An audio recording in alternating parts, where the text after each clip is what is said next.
Hi everyone, Mike di sini dan again ada lagi laptop gaming entry level yang jeroannya baru di-upgrade sama Intel. Dan kali ini giliran Gigabyte dengan Saber 15 edisi 2018.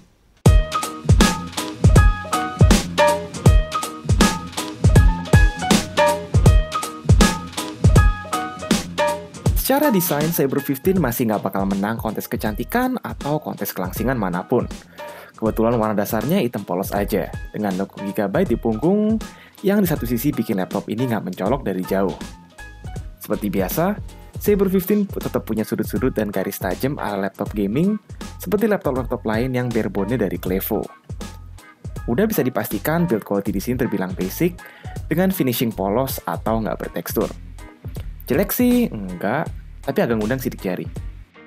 Masalah layar jelas salah satu selling point Saber 15, karena kita bisa nikmatin layar 15,6 inci Full HD IPS yang kontras dan terangnya lumayan dengan akurasi sRGB 72%. Lebih bagus dari beberapa laptop gaming lain di harganya, haha. Kelengkapan konektivitas seperti biasa ngelebihin ekspektasi. Di sebelah kanan ada dual audio jack, satu USB 2.0, satu USB 3.0, exhaust port yang desainnya di-update, dan Kensington lock. Di sebelah kiri, ada charging port, LAN port, 2 mini DP, HDMI, USB 3.1 Type-C, satu USB 3.0, dan satu slot SD card. Selama Core i7 Coffee Lake 6 core masih cukup mahal dibanding Kaby Lake, harga yang ditawarin Gigabyte ini sebenarnya cukup masuk akal. Core i7 8750H di sini somehow sekitar 5% lebih lambat dari rata-rata laptop yang sebelumnya udah kita coba di Synthetic Benchmark. Ya, sebenarnya masih dalam batas yang masih bisa diterima. Dibarengin GTX 1050 4GB, mesin ini sanggup ngejalanin Rise of the Tomb Raider di settingan very high atau Deus Ex AMD di setting high. Terus versi GTX 1060 katanya sih coming soon. Lanjut ke jeroan yang saya nggak ada quick access door, ada RAM 8GB up to 32GB dengan masih ada satu slot yang kosong. Ada juga harddisk 1TB 7200 RPM dan M.2 SATA SSD 128GB optional yang bisa di-upgrade ke NVMe. Manajemen panas di laptop ini terdiri dari dual fan dan dual heatsink yang masing-masing terhubung ke dua heat pipe, namun terpisah antara CPU dan GPU. Setelah stress test, suhu GPU tergolong anget di kisaran 80 derajat, meskipun CPU ada di kisaran 60 derajat. Ini jelas konsekuensi dari kedua sistem heat pipe yang nggak saling nyambung. Untungnya, keyboard tetap adem terus. Perlu diingat bahwa salah satu kipas ngebuang ke pantat, sedangkan satunya lagi ke kanan. Sekali lagi, semoga kalau next time bikin laptop, buangnya ke kiri aja. Karena kalau lagi pakai mouse, tangan kanan jadi terasa anget.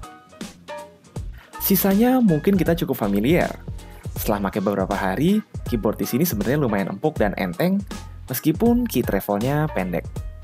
Di bawahnya ada lighting RGB 3 tingkat yang bisa diatur berdasarkan 3 zona, ya nggak sebanyak ROG GA503 yang bisa 4 zona. Control center baru yang udah lebih lengkap dari seri sebelumnya bisa kita akses via FN+/. Di control center, kita bisa ngakses sistem monitor, basic setting, keyboard RGB, dan settingan makro. Dari segi trackpad, gue udah merasa jauh lebih enak dan akurat dari sebelumnya, apalagi karena mereka mempertahankan dedicated hardware key di bawah touchpad. Sayang, baterai removable-nya jadi lebih kecil di ukuran 48Wh, kuat sekitar 3-4 jam di penggunaan ringan. Sedangkan adapter 120W yang di-include lumayan masif walau kelihatan tipis. Terus kualitas speaker, gue cuma bisa komentar mendep dan volumenya agak pelan.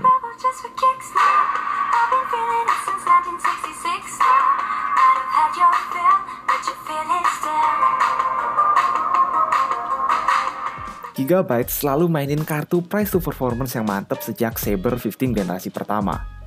Mulai dari 15.300.000 di pems.com, kita bisa dapetin laptop ini lengkap dengan Windows 10. Nambah sejutaan lagi, sebenarnya lu masih bisa dapet versi Kaby Lake dengan GTX 1060. Namun, selama lu masih lebih mentingin performa CPU di luar kemampuan grafis, laptop bertenaga i7 Hexa-core bisa jadi investasi yang baik. Lebih baik lagi kalau lu mungkin sekedar nunggu versi GTX 1060-nya.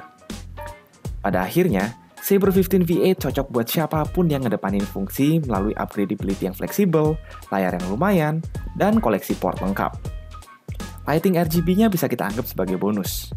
Pastinya cocok sebagai laptop gaming atau mobile workstation pertama lo yang merasa udah nggak cocok pakai PC. Kalau menurut kalian sendiri gimana? Apakah laptop ini cukup worth it? Jangan malu-malu buat komen di bawah. Kalau berkenan, jangan lupa like dan share video ini. And as always, have a nice day.